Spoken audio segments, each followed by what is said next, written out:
우리가 이제 핸드폰에 이제 조명 기능이 있죠. 전등 기능이라고 해서 우리가 흔히 후레쉬라고 말하는 기능이 있습니다. 근데 하루 중 가장 뜨거운 시간인 이제 정오 12시에 그 후레쉬를 켜면은 그 후레쉬가 보이지가 않죠. 전등이 우리 눈에 선명하게 보이지가 않는다는 것입니다.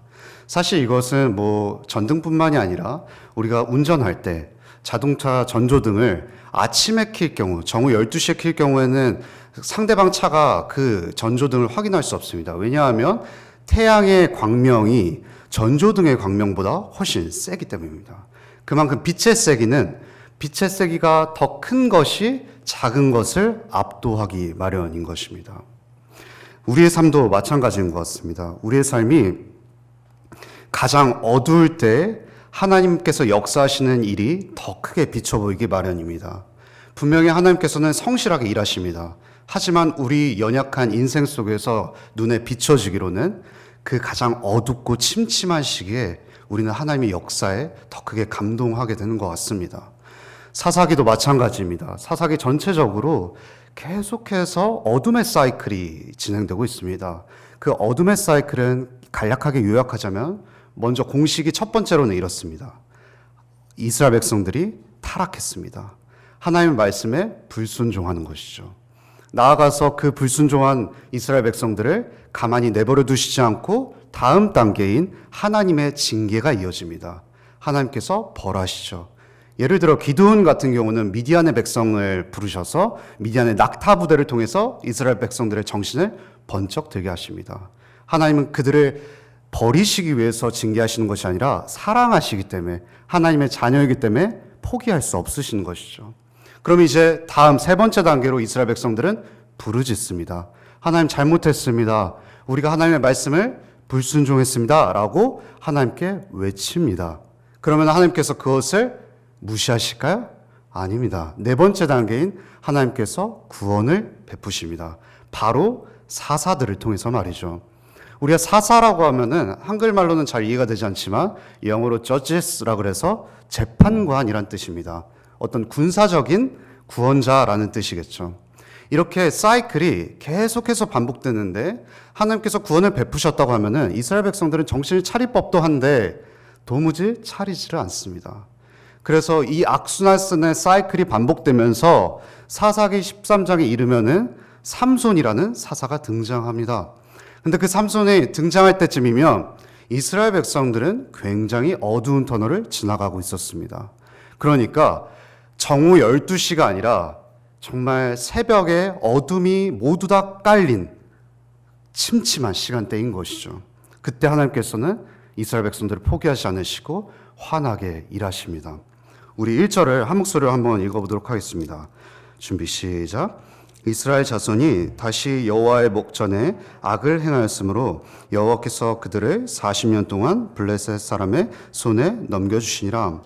우리가 이제 그 가장 어두운 때 하나님의 일하시는 손길을 좀 바라보려고 합니다. 즉 구원의 배경이 어떠한지를 먼저 바라보기를 원한다는 말이죠. 이 구원의 배경은 아주 침침합니다. 역시 이스라엘 자손들은 여기서 1절의 표현 중에서 이 말이 주목할 만한 표현입니다. 바로 다시라는 표현이죠. 또다시 여호와께 불순종했습니다. 그래서 여호와께서는 그들을 40년 동안 블레셋 사람의 손에 넘겨주시는 징계를 행하십니다. 사실상 40년이라는 숫자가 가늠이 안 됩니다. 우리가 코로나 3년이라는 시간도 굉장히 길어 보였습니다. 그리고 우리가 일제에 36년의 지배를 받았죠. 그때 일제 36년의 지배를 받다 보면 어떤 일이 발생하냐면 이제 우리나라가 우리 것이 아닌 것 같습니다. 대한민국이 그냥 일제의 것이구나라고 무뎌지는 것이죠. 그러면서 친일파가 등장합니다. 친일파 사람들도 분명히 어떻게 생각을 했을 거냐면 이 일제의 지배가 너무나도 계속되니까 우리나라에는 소망이 없구나. 그래서 그냥 일본에게 넘어간 것이죠. 그러니까 이것이 바로 우리 악순환의 사이클 속에서 무뎌지는 인간의 연약한 본성이라는 것입니다. 신앙생활도 마찬가지입니다. 우리의 죄가 계속해서 반복됩니다. 그러면 우리 마음속에서 소망이 사라집니다. 이것이 당연한 거구나. 우리는 죄인이야. 어쩔 수 없이 죄 짓지. 라면서 우리의 삶 속에서 회개가 실종됩니다. 회개가 우리 삶 속에서 자취를 감춰버리는 것이죠. 이것이 암흑의 사이클인 것입니다. 근데 이렇게 국가적으로도 굉장히 어려움의 배경 속에 있었는데 개인사적으로도 어려움을 우리는 확인할 수 있습니다. 2절 한번 읽어보겠습니다. 준비 시작. 소라 땅의 단지파의 가족 중에 마누아라 이름하는 자가 있더라. 그의 아내가 임신하지 못함으로 출산하지 못하더니, 여기서 마누아라는 인물이 등장합니다. 더불어서 그의 아내가 등장하는데 이름조차 우리는 확인할 수 없습니다. 왜냐하면 이 시대는 남성 우월주의 사회였기 때문에 아내의 이름을 무시한 것이죠. 근데 엎친 데 덮친 격으로 그 아내가 무시받고 있던 환경 속에서 아이가 없었습니다. 제가 이전에 고등부에서 한번 아브라함을 나눈 적이 있었는데요. 아브라함의 아나 사레도 아들이 없었죠. 아들이 없어서 극심한 고통을 당했습니다. 왜냐하면 그때는 아이라는 개념이 단순히 그냥 자식 수준의 개념이 아니라 그 여인의 존재의 가치를 증명하는 것이 바로 아이였습니다. 아이가 여인의 미래이자 안정이었던 것이죠. 그러니까 여인, 마노아의 아내는 아들이 없었기 때문에 도대체 그녀의 삶 속에서 안정을 취할 수 없었습니다. 즉, 이 사사기 13장에서 삼손이 나오기까지의 배경은 전체적인 국가적인 위기일 뿐만이 아니라 개인적인 가정의 위기의 상황 속에서 하나님께서 조명하신다라는 것입니다. 그래서 하나님께서의 반응이 궁금합니다. 3절을 좀 한 목소리로 읽어보겠습니다. 여호와의 사자가 그 여인에게 나타나서 그에게 이르시되 보라, 내가 본래 임신하지 못함으로 출산하지 못하였으나 이제 임신하여 아들을 낳으리니. 여기 3절에 여호와의 사자가 등장합니다. 여호와의 사자는 우리가 정체가 불분명하게 느껴질 수도 있지만 좀 어렵게 말해서 구약시대 때 활동하시던 성자 하나님입니다. 예수 그리스도께서는 신약시대에 사람의 몸을 입고 오시기 전에 그냥 하늘에서 하나님과 놀고 계신 것이 아니라 바로 이 땅에서 자신의 백성들을 계속해서 돌보시고 방문하시는 일을 했습니다. 바로 이 여호와의 사자가 사람의 몸을 입고 오시기 전인 성자 하나님, 즉 예수 그리스도이신 것입니다. 예수 그리스도께서 그렇게 절망 속에 있는 여인에게 직접 나타나십니다. 그래서 그에게 이르시되 보라, 내가 본래 임신하지 못함으로 출산하지 못하였으나 이제 임신하여 아들을 낳을 것이다, 이렇게 말씀합니다. 소망이 없던 여인에게, 불안정한 여인에게 안정을 주시기 원하셨던 것이죠. 그러면서 하나님께서는 단순히 수태고지, 즉 아들을 낳을 것이라는 예언뿐만이 아니라 4절에 또다시 말을 첨언하십니다. 한 목소리로 한번 읽어보도록 하겠습니다. 그러므로 너는 삼가 포도주와 독주를 마시지 말며 어떤 부정한 것도 먹지 마시니라. 5절까지 읽어보겠습니다. 보라, 내가 임신하여 아들을 낳으리니 그의 머리 위에 삭도를 대지 말라. 이 아이는 태에서 나옴으로부터 하나님께 바쳐질 나실인이 됨이라. 그가 블레셋 사람의 손에서 이스라엘을 구원하기 시작하리라 하시니. 절망 속에 있던 여인 마노아의 아내에게 단순히 수태고지, 아들을 줄 것이다라는 예언뿐만이 아니라 그 아들을 통해서 이스라엘 백성들을 구원할 것이다. 개인사, 가정뿐만이 아니라 국가 전체를 하나님의 손으로 건져주실 것이라 라고 말합니다. 근데 이것이 뿐만이 아니라 바로 그 아들이 나실인으로 자라갈 것이라는 것을 약속하시죠. 나실인이 무엇입니까? 나실인이 우리가 사실 익숙한 규례입니다. 바로 민수기 6장에서 우리가 확인할 수가 있죠. 근데 민수기 6장은 일정 기간에만 나실인으로 살게 하는 규례였습니다. 하지만 삼손은 달랐습니다. 평생 동안 나실인으로 살아갈 거야 라고 말하는 것이죠. 성도님들도 너무 잘 아시겠지만 나실인의 규례는 세 가지로 크게 요약될 수 있습니다. 첫 번째는 머리에 삭도를 대지 않는 것입니다. 즉 머리를 자르지 않는 것이죠. 또 두 번째는 독주를 마시지 말라는 것이었습니다. 독주는 우리가 흔히 쉽게 이해하면 지금의 소주와 같은 개념입니다. 그러니까 포도주를 마시지 말라라는 것이죠. 그리고 세 번째는 부정한 것을 만지지 말라라고 말합니다. 우리가 이것을 다 다루지는 않지만 삼손은 이 세 가지를 말년까지 보게 되면 하나도 빠짐없이 다 어깁니다. 굉장히 연약한 삶이었죠. 사실 이렇게 이것을 괜히 말씀하신 것이 아니라 하나님께서는 이 나시린의 규례를 통해서 삼손이 구별된 삶을 살기 원하셨습니다. 왜냐하면 그때 당시에 블레셋과 가나안의 족속들은 짧은 머리를 했다고 합니다. 그러니까 짧은 머리가 잘못됐다라는 것이 아니라 그때 당시 만연했던 문화가 짧게 머리를 자르고, 그리고 가나안의 바알신을 숭배할 때 예배가 끝난 뒤에 포도주를 그렇게 많이 흥청망청 마셨다고 합니다. 그러니까 삼손을 그 가나안의 문화 속에서 보호하시길 원하셨던 것이죠, 하나님께서는. 근데 우리는 이 여인의 수태고지를 보면서 구주를 바라보게 됩니다. 왜 뜬금없이 구주냐라고 말씀할 수 있습니다. 바로 누가복음 1장 38절의 말씀 속에서 확인할 수 있습니다. 제가 읽어드리겠습니다. 마리아가 이르되 주의 여종이 오니 말씀대로 내게 이루어지리다 하며 천사가 떠나가니라. 여기 누가복음 2장 38절에 또다시 수태고지의 예언을 듣게 되는 여인이 나옵니다. 바로 마리아이죠. 그 마리아의 여인은 아직 결혼하지 않은 정혼의 상태였습니다. 그러니까 분명 삼손의 어머니인 마누아의 아내와 마리아는 공통점이 있습니다. 수태고지를 받았지만 차이점이 있는 것이죠. 바로 마누아의 아내는 아들을 얻음으로 안정과 미래를 거머쥐게 되었습니다. 근데 반면에 마리아는 어떻습니까? 정혼한 상태였기 때문에 성령의 역사로 말미암아 태가 열렸다는 것은 사실상 사람들은 모르는 일이기 때문에 수치와 모욕을 받기 십상이죠. 구주의 탄생이 이렇게 삼손과 예수 그리스도의 차이점이 있는 것이죠. 성도님들이 이것을 좀 기억하면서 계속 삼손을 통해 구주를 바라보시기를 소망하면 좋을 것 같습니다. 우리가 어느 정도 구원의 배경에 대해서 살펴본 것 같습니다. 그럼 우리가 다음 단계로 넘어가도 괜찮을 것 같습니다. 바로 구원의 수단을 좀 바라보길 원합니다. 세 명의 인물이 반응이 나옵니다. 하나님께서 이루기 시작하신 구원의 역사가 이 세 인물을 통해서 어떻게 반응되는지를 좀 살펴보길 소망합니다. 첫 번째로는 바로 마누아의 아내의 반응을 살펴보길 원합니다. 6절과 7절을 읽어보겠습니다. 준비 시작. 이에 그 여인이 가서 그의 남편에게 말하여 이르되 하나님의 사람이 내게 오셨는데 그의 모습이 하나님의 사자의 용모 같아서 심히 두려움으로 어디서부터 왔는지를 내가 묻지 못하였고 그도 자기 이름을 내게 이르지 아니하였으며 그가 내게 이르기를 보라 내가 임신하여 아들을 낳으리니 이제 포도주와 독주를 마시지 말며 어떤 부정한 것도 먹지 말라. 이 아이는 태에서부터 그가 죽는 날까지 하나님께 바쳐진 나시린이 됨이라 하더이다 하니라. 마누아의 아는 여호와의 사자의 정체를 분명하게 알 수는 없지만 뭔가 굉장히 전능한 존재이고 신적인 존재라는 것을 단박에 눈치를 챘습니다. 그리고 그 신적인 존재의 말을 신뢰했습니다. 그래서 그는 기쁨으로 자신의 남편에게 달려갔죠. 남편이요, 우리가 그토록 해결되지 못하던 문제가 이제 해결될 것 같습니다.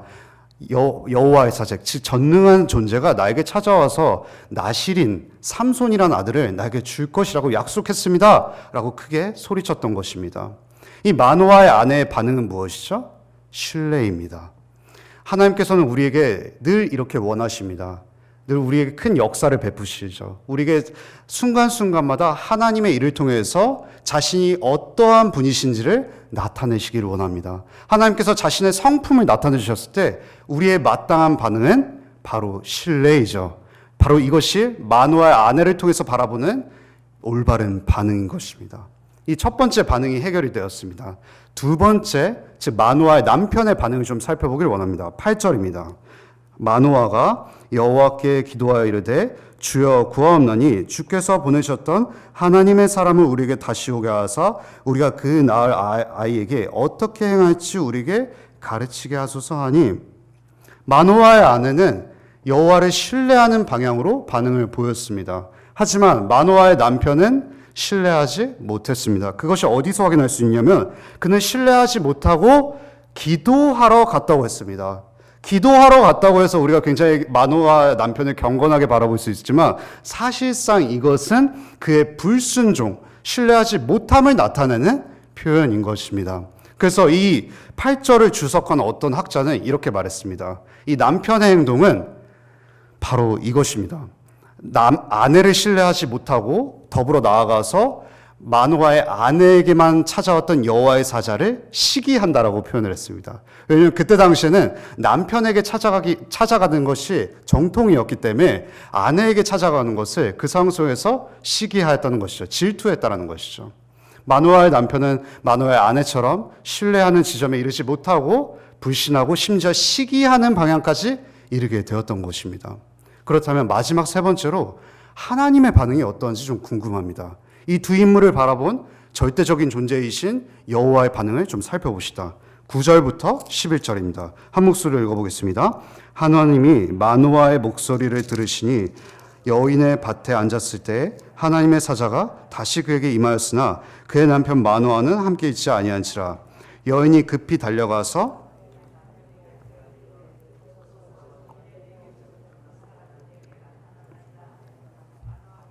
아내를 따라가서 그 사람에게 이르러 그에게 묻되 당신이 여인에게 말씀하신 그 사람이니까 하니 이르되 내가 그로다 하니라. 여기서 하나님께서는 이제 마노아의 남편이 하나님을 불신하고 하나님 또다시 여호와의 사자를 찾아와서 아내에게만 말씀하지 마시고 저에게도 말씀해 주세요 라고 말하는 겁니다. 그때 하나님께서는 어떻게 반응하시죠? 너무나도 재밌게도 남편에게 찾아가시지 않고 아내에게 찾아가십니다. 그러면서 하나님께서는 11절 마지막에 이렇게 말씀하십니다. 내가 그로다 하니라. 성도님들, 여기서 내가 그로다라는 표현은 그냥 하나님이 나다라는 표현이구나 라고 생각하기 쉽습니다. 하지만 이 표현이 출애굽기 3장에서 등장합니다. 바로 비슷한 히브리어 단어로 등장하는데 바로 그게 여호와라는 표현입니다. 나는 나다. 내가 그로다. 사실 이것은 구약 성경뿐만 아니라 신약 성경에서도 확인할 수 있습니다. 공생애를 활동하신 예수 그리스도께서 많은 사람들에게 질문을 당하셨습니다. 당신이 그 선지자이십니까? 그럴 때 예수 그리스도께서는 짧게 대답하십니다. 내가 그로다. 무슨 말씀이십니까? 너가 단순히 내가 사람으로 보일 수 있겠지만 나는 그 여호와다라고 말합니다. 나는 그 전지전능한 하나님이다. 나는 그 언약에 신실하신 약속의 하나님이다 라고 말하는 겁니다. 하나님께서는 불신하는 남편을 향해 어떻게 말씀하십니까? 나는 약속에 신실한 전능한 하나님이다. 나를 신뢰하라 라고 말합니다. 그렇다면 우리가 다음 스텝으로 넘어가길 원합니다. 그럼 단순히 그 마노아의 남편은 하나님을 신뢰했을까요? 그러지 못했습니다. 바로 11절과 12절과 14절에 나와 있습니다. 좀 한 목소리로 읽어보도록 하겠습니다. 마노아가 이르되 이제 당신의 말씀대로 되기를 원하나이다. 이 아이를 어떻게 기르며 우리가 그에게 어떻게 행하리까?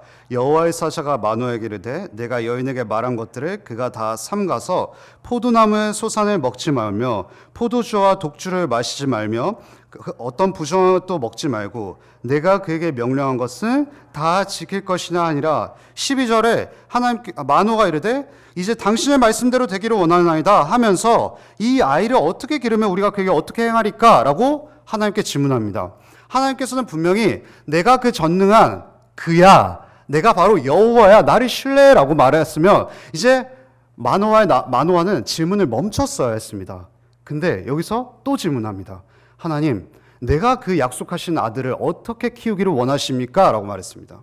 하나님은 분명히 마노아의 아내에게 어떻게 기르실 준칙들을 분명히 말씀하셨습니다. 나시린이로 기르라고 말했죠. 근데 그 마노아는 한 번 더 물어보는 척하면서 여전히 그의 불신의 모습들을 증명하는 것입니다. 우리는 신앙생활을 하면서 많은 질문들이 떠오릅니다. 하나님, 내 마음속에 여전히 해결되지 않는 질문들이 있습니다. 하나님, 언제 답변해 주실 것입니까? 하나님, 하나님의 역사가 이렇게 침침하신 걸 보니 내가 도저히 하나님을 신뢰할 수 없습니다. 하나님, 나를 돌보시긴 하십니까? 라고 질문할 때가 한두 번이 아닙니다.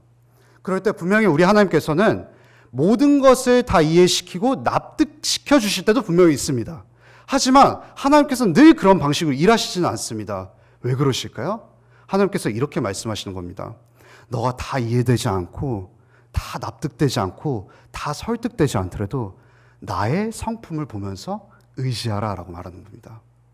우리 그렇지 않습니까?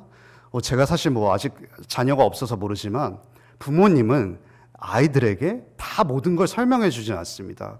그렇죠. 아이에게 칼이 있는데 칼을 잡지 마라고 부모님은 말씀하십니다. 선포하시죠. 근데 아이는 왜 잡으면 안 돼요? 라고 말합니다. 그러면은 부모님은 당장에 이 아이가 칼에 찔릴 것이 두렵기 때문에 나를 신뢰하고 그 칼을 내려놔라고 말하는 것이죠. 칼이 왜 위험한지는 설명해 주지 않습니다. 왜냐하면 부모님은 아이가 그 칼에 위험을 당하시기를 원치 않으시기 때문이죠. 하나님께서는 그 위험의 순간의 현장 속에서 계속해서 우리에게 선포하십니다. 나를 신뢰해. 그러면서 하나님은 설명하지 않는다고 우리는 굉장히 불만과 불평을 늘어놓을 수 있지만 그것이 부모의 마음이라는 것이죠. 내가 그로다. 내가 여호와다. 나를 신뢰하면 된다. 라고 말씀을 하는 것입니다. 그러면서 우리가 바로 그 하나님의 그 반응을 조금 더 살펴보기를 원하는데요. 15절과 16절에 조금 더 남겨져 있습니다. 준비 한번 한 목소리를 읽어보겠습니다.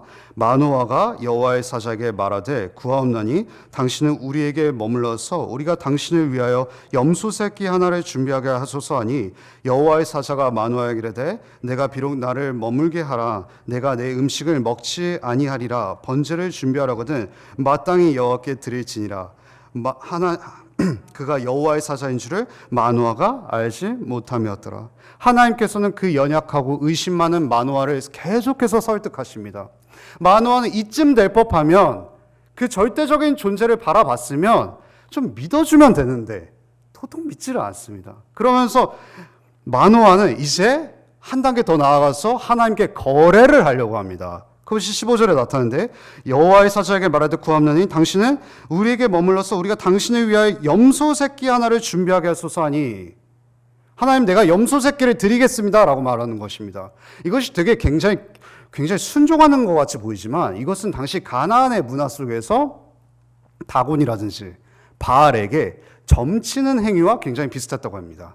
즉 바알과 다곤의 마음을 얻기 위해서 고기를 내어놓는 것이죠. 즉 고기 몇 조각으로 하나님께 흥정하려고 하는 겁니다. 이것이 기독교와 다른 종교의 모습입니다. 종교는 계속해서 신과 거래를 하려고 합니다. 내가 이만큼 순종했으니 하나님 나에게 표징을 주세요. 나를 돌봐주세요. 나에게 좋은 것을 주세요가 말하는 것이 바로 종교입니다. 하지만 기독교는 무엇이죠? 은혜의 종교입니다. 하나님께서 먼저 우리에게 선포하십니다. 나는 여호와다. 내가 그다. 내가 너를 구원했다. 내가 이미 너를 받아들여줬고 사랑해줬으니 너는 안심하고 내 성품을 의지해라고 말합니다. 이것이 종교와 기독교의 차이점입니다. 그래서 종교는 계속해서 공로를 구합니다. 나의 어떠함, 나의 이러한 모습. 하지만 기독교는 믿음을 계속해서 선포하죠. 여호와를 신뢰해라. 여호와만이 답이다. 라고 말하는 것입니다. 제가 사실 이 본문을 묵상하면서 미국의 캐리 언더우드라는 이제 가스펠 싱어가 있습니다. 그 사람은 이제 미국의 아메리칸 아이돌이라고 해서 우리나라의 예전에 슈퍼스타 K처럼 그것을 우승한 경력이 있는 이제 여자 가수인데요. 나중에 성장해서 미국 컨트리 음악계에 굉장히 이제 기둥과 같은 역할을 하는 가수입니다. 근데 그 가수 캐리 언더우드가 Jesus Take the Wheel이라고 해서 굉장히 주옥과 같은 가사를 썼습니다. 한번 주목해서 한번 들어주시면 좋을 것 같습니다. 예수님, 이 운전대를 잡아주세요. 제 손에서 가져가세요. 전 이 모든 것을 혼자 감당할 수 없어요. 이제 내려놓겠습니다. 그러니 제게 한 번 더 기회를 주세요. 지금 제가 서 있는 이 길에서 구해주세요. 예수님, 이 운전대를 잡아주세요. Jesus take the wheel. 예수님, 이 핸들을 잡고 운전해 주세요. 캐리 언더우드는 뭐라고 지금 말하고 싶은가요? 우리는 끊임없이 나의 어떠함을 쌓기 위해서 전전긍긍해야 합니다. 나의 어떠함에 매몰되면은 내 삶이 내 것이라고 당연히 생각하죠. 내 삶의 운전대는 나야라고 말합니다. 하지만 이 캐리 언더우드는 고난의 현장 속에서 어떻게 지금 말하는 것이죠? 하나님, 이 운전대를 잡고 운전해 주세요. 전 이 모든 것을 감당할 능력이 없습니다. 왜냐하면 나의 모든 능력은 내 것이 아니라 하나님께서 주신 것이거든요. 그러니 제게 한 번 더 기회를 주세요. 한 번 더 하나님, 나의 삶 속에서 역사해 주세요. 당신이 여호와이십니다. 내 삶을 붙잡고 운전하시는 분은 바로 당신이십니다. 그러면서 제가 서 있는 이 길에서 구해주세요. 하는데 나는 내가 지금 서 있는 고난의 현장 속에서 이 터널을 빠져나올 능력이 없습니다. 예수님, Jesus take the wheel. 이 운전대를 잡고 운전해 주세요. 라고 말하는 것이죠. 오늘 이 삼손의 말씀을 통해서 하나님께서 우리에게 무엇을 말씀하고 싶으신 걸까요? 바로 우리의 인생을 핸들링하는 사람은 바로 하나님이라는 사실인 것입니다. 내가 여호와다. 자꾸 계속해서 우리를 선포하고 설득하시는 것이죠. 마지막 더 나은 삼손을 좀 바라보고 좀 오늘 말씀을 마무리하려고 합니다. 바로 22절과 오늘 읽지 않았지만 22절과 23절에 담겨 있습니다. 22절과 23절을 좀 한 목소리로 읽어보겠습니다.